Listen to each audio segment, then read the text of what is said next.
এই শুনেই অমাত্যর কপালে দুশ্চিন্তার বলিরেখা ফুটে উঠল। তিনি ভুজঙ্গকে জিজ্ঞেস করলেন, তোমাকে কে বলল যে এই ব্যক্তি গুপ্তচর? গান্ধার থেকে আগত ব্যবসায়ীগণ এটি নিশ্চিত করেছে, স্পষ্ট জবাব দিল সেনাপতি। অমাত্য আবার জিজ্ঞেস করলেন, এই ব্যক্তির কাছ থেকে কি কোনো সন্দেহজনক বস্তু পাওয়া গেছে? আর যেই ব্যবসায়ীরা এই বিষয় নিশ্চিত করেছিল, তুমি কি তাদের সকলকে ভালো করে তল্লাশি করেছিলে? ভুজঙ্গ অমাত্যর প্রশ্নের সঠিক উত্তর দিতে পারল না। তার নিজেরও সন্দেহ হলো হয়তো তার দ্বারা কিছু ভুল হয়েছে। অমাত্য তার মনস্থিতি খুব ভালো করেই উপলব্ধি করতে পারছিলেন এবং তিনি এটাও বুঝলেন যে এই সমগ্র খেলাটাই চাণক্য দ্বারা পরিচালিত হয়েছে। তিনি তৎক্ষণাৎ আদেশ দিলেন, রাজহংসকে এক্ষুনি মুক্ত করা হোক এবং যত শীঘ্রই সম্ভব মগধের সমস্ত সীমান্তে কড়া পাহারার ব্যবস্থা করা হোক। কেউ যেন বিনা তল্লাশিতে মগধের বাইরে যেতে না পারে। ভুজঙ্গ ঘাড় নেড়ে সম্মতি জানালো। অমাত্যর চেহারায় চাণক্যকে ধরার দৃঢ় সংকল্প স্পষ্ট রূপে পরিলক্ষিত হচ্ছিল। এদিকে তক্ষশিলাতেও চন্দ্রগুপ্ত আচার্য গজাননের দ্বারা দেওয়া কার্য অর্থাৎ বৃক্ষের শুকনো পত্রগুলোকে একত্রিত করে প্রায় সম্পূর্ণ করে ফেলেছিল, কিন্তু ততক্ষণে হতাশা তাকে সম্পূর্ণরূপে ঘিরে ধরেছিল। অন্য মনস্ক চন্দ্রগুপ্ত একত্রিত শুকনো পত্রের ঢিবির দিকে এক দৃষ্টে তাকিয়েছিল। ঠিক তখনই সুকেতুরূপী সুকন্যার নজর তার উপরে পড়ল। কক্ষের বাইরে একটা আবর্জনার ঢিবির পাশে চন্দ্রগুপ্তকে দেখতে পেয়ে সুকন্যা বুঝে গেছিল যে আজকেও সে নির্ঘাত কারোর বিদ্বেষী মনোভাবের শিকার হয়েছে। সুযোগ বুঝেই সুকন্যা চন্দ্রগুপ্তর সমীপে এসে তার হতাশাগ্রস্ত মুখের দিকে তাকিয়ে বলল, চন্দ্র, তুমি পরাজয় স্বীকার করো তার আগে তোমাকে আমি এইটুকুই বলতে চাই যে আচার্য চাণক্য তোমায় অত্যন্ত বিশ্বাস করেন, আর তাই তোমার একমাত্র প্রচেষ্টা হওয়া উচিত তার বিশ্বাসকে যে কোনো মূল্যে বজায় রাখা। এবার চন্দ্র বিরক্তিসূচক ভাবে বলল, তবে আমি কি করব বলো? আমিও কত বড় মূর্খ যে অজ্ঞানতার বশবর্তী হয়ে বলে দিলাম যে এই পৃথিবীর কোনো বস্তুই বেকার নয়। তার কথা শুনে সুকন্যা তাকে বুঝিয়ে বলল, তুমি ভুল ছিলে না চন্দ্র, কারণ তোমার সামনে গলা পচা নষ্ট হওয়া পত্র নেই, আছে উত্তম সার যা জমিকে উর্বরতা প্রদান করে। তাই নিজের উপরে ভরসা রাখো। আমাকে ক্ষমা করো, কিন্তু এবার আমাকে প্রস্থান করতে হবে, নতুবা বিলম্ব করে কার্য সম্পন্ন করার জন্য আমারও হাল তোমার মতোই হবে।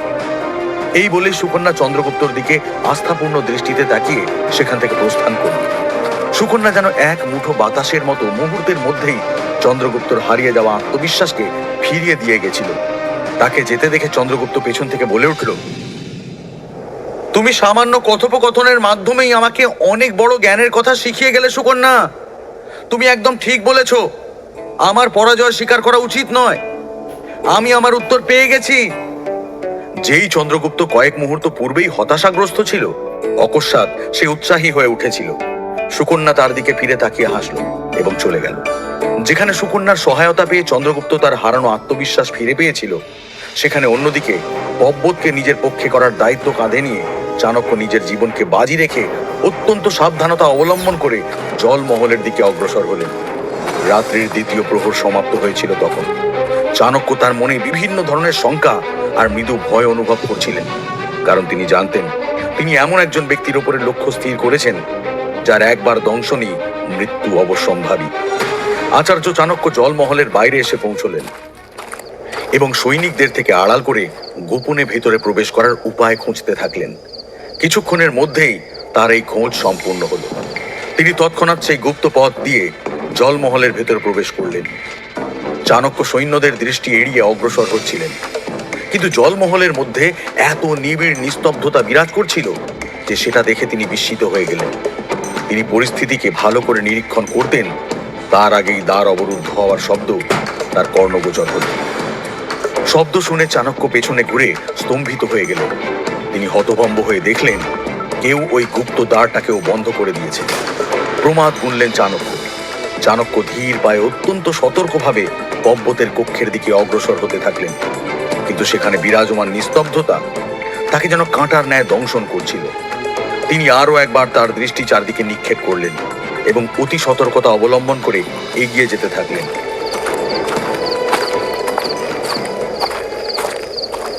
কিছু দূর অগ্রসর হওয়ার পরেই চাণক্য দেখলেন সামনের পথে ঘুটঘুটে অন্ধকার বিরাজ করছে। আচার্য একটু আলোর উৎসের সন্ধানে পেছনে ঘুরতেই দেখলেন কেউ যেন পেছনের সমস্ত মশাল নিভিয়ে দিল। অতর্কিত আক্রমণের আশঙ্কায় চাণক্য এক কোণে গিয়ে আত্মগোপন করলেন। এবার সমগ্র জলমহলে যেন নিশ্ছিদ্র অন্ধকার ছেয়েছিল। এইসব দেখে চাণক্য মনে মনে বললেন, পর্বত আমায় বন্দি বানানোর জন্য এইরূপ ব্যবস্থা করেনি তো? কিন্তু সে যদি আমায় বন্দি করতেই চাইতো, তবে তো সকালেই অরণ্যের মধ্যে সৈনিকদের দ্বারাই বন্দি বানাতে পারত। আসলে সে কি চায়? সমগ্র জলমহলের মধ্যে একমাত্র পর্বতের কক্ষেই আলো জ্বলছিল। সে নিজের কক্ষে বসে চাণক্যের জন্য এই প্রতীক্ষা করছিল, কিন্তু চাণক্য এখনো সেই কক্ষে পৌঁছতে পারেনি। প্রতীক্ষা করতে করতে অনেকটা সময় ব্যতীত হয়ে গিয়েছিল। এবার পর্বত কিছুটা অধৈর্য হয়ে নিজের স্থান থেকে উঠে কক্ষের বাইরে বেরোনোর জন্য উদ্যত হতেই সে কারো পদধ্বনি শুনতে পেল, যেন কেউ তার পেছনে এসে দাঁড়িয়েছে। পর্বত একটু ভীত হয়ে পেছনে ঘুরতেই দেখলো সেখানে চাণক্য দাঁড়িয়ে রয়েছে। তাকে দেখেই পর্বত হতবাক হয়ে গেল। চাণক্য বিন্দু মাত্র সময় নষ্ট না করেই জিজ্ঞেস করলেন, আমি কি জানতে পারি এই সব করার পেছনে তোমার কি উদ্দেশ্য রয়েছে? পর্বত এখনো বিশ্বাস করে উঠতে পারছিল না যে তার সম্মুখে স্বয়ং চাণক্য দণ্ডায়মান। সে কিঞ্চিত ইতস্তত করে উত্তর দিল, আপনি তো একজন গুরু, সর্বদাই আপনি পরীক্ষা নেন, তাই আজকে স্থির করলাম আমি আপনার একটু পরীক্ষা নিই। কিন্তু আপনি আমায় বলবেন যে এই ঘন অন্ধকারেও আপনি কি প্রকারে আমার কক্ষে পৌঁছে গেলেন? পর্বতের চেহারাতে ঘনীভূত বিস্ময়ের মেঘ দেখে চাণক্য মৃদু হেসে বললেন, খুবই সহজ ছিল পর্বত। তুমি মহলের সমস্ত দীপ তো নিভিয়ে দিয়েছিলে, কিন্তু নিজের বস্ত্র পরিবর্তন করতে ভুলে গিয়েছিলে, যার মধ্যে থেকে কেওড়া ফুলের সুগন্ধ নির্গত হচ্ছিল। তুমি যেই সকল স্থান দিয়ে হেঁটে নিজের কক্ষে প্রবেশ করেছিলে, সেই সকল স্থানই কেওড়া ফুলের সুগন্ধে সুরভিত হয়েছিল, আর আমি সেই সুগন্ধ অনুসরণ করেই তোমার কক্ষে এসে পৌঁছেছি। পর্বত যেন বিশ্বাস করে উঠতে পারছিল না যে সকালের ওই ক্ষণকালের সাক্ষাতে চাণক্য দূর থেকেই তার বস্ত্রের সুগন্ধ ঘ্রাণ করে নিয়েছিলেন। চাণক্য পর্বতের বিশ্বাস অর্জন করে নিয়েছিলেন। সে তৎক্ষণাৎ চাণক্যের সামনে নিজের করজোড়ে দাঁড়িয়ে বিনম্রতার সাথে বলে উঠল, এই সকল পরীক্ষার জন্য আমায় ক্ষমা করবেন আচার্য, কিন্তু একজন প্রকৃত শত্রু ও প্রকৃত হিতৈষীর মধ্যে নির্বাচন করা আমার জন্য আবশ্যক ছিল।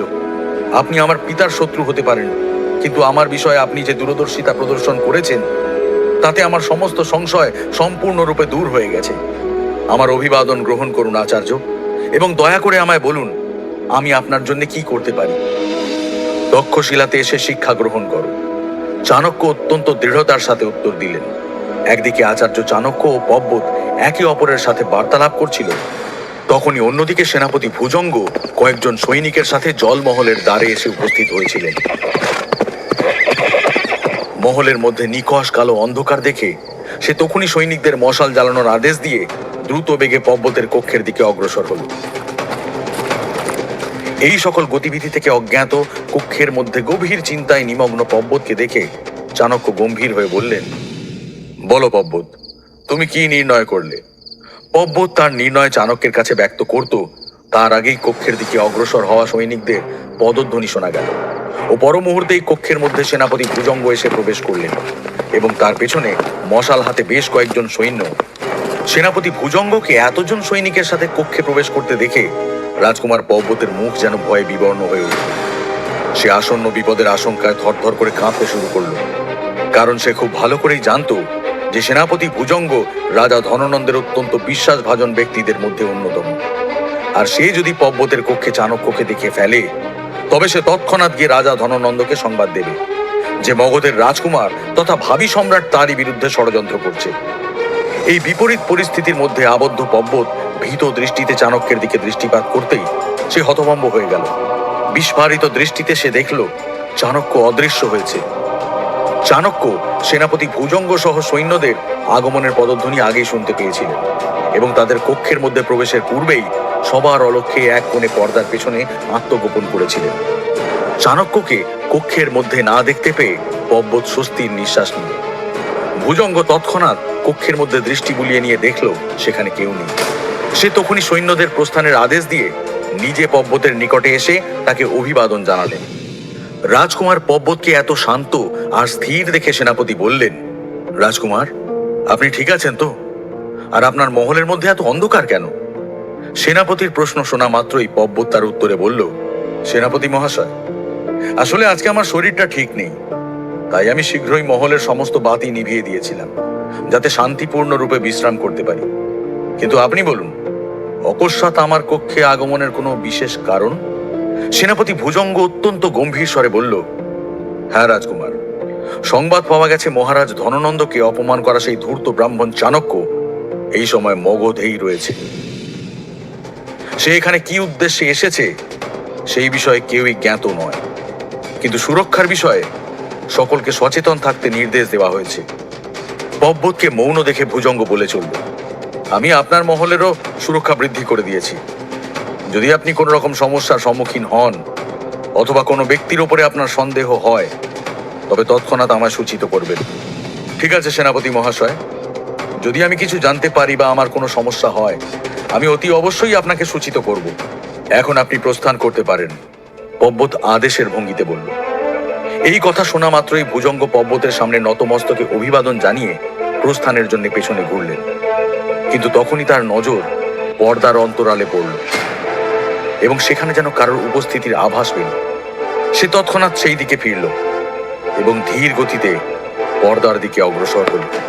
ভুজঙ্গের পদক্ষেপ যতই পর্দার দিকে অগ্রসর হতে থাকলো, পর্বতের নিঃশ্বাস যেন ততই দ্রুত হতে থাকলো, কারণ সে খুব ভালো করেই বুঝতে পারছিল যে চাণক্য ওই পর্দার অন্তরালেই আত্মগোপন করে রয়েছেন। ধীর গতিতে ভুজঙ্গ পর্দার কাছে পৌঁছল। এখানে কি অবসান হবে চাণক্যের পরিকল্পনা? বন্দী হবে চাণক্য সেনাপতি ভুজঙ্গর হাতে? दोस्तों, अगर आपको ये कहानी पसंद आई हो तो वीडियो को लाइक करें और अपने दोस्तों के साथ शेयर करें। ऐसी ही और मजेदार और दिलचस्प कहानियों के लिए कृपया स्टोरी यूट्यूब चैनल को सब्सक्राइब करना न भूलें और बेल आइकन को दबाएं ताकि आपको हमारे सभी नए वीडियो के बारे में जानकारी मिलती रहे। धन्यवाद।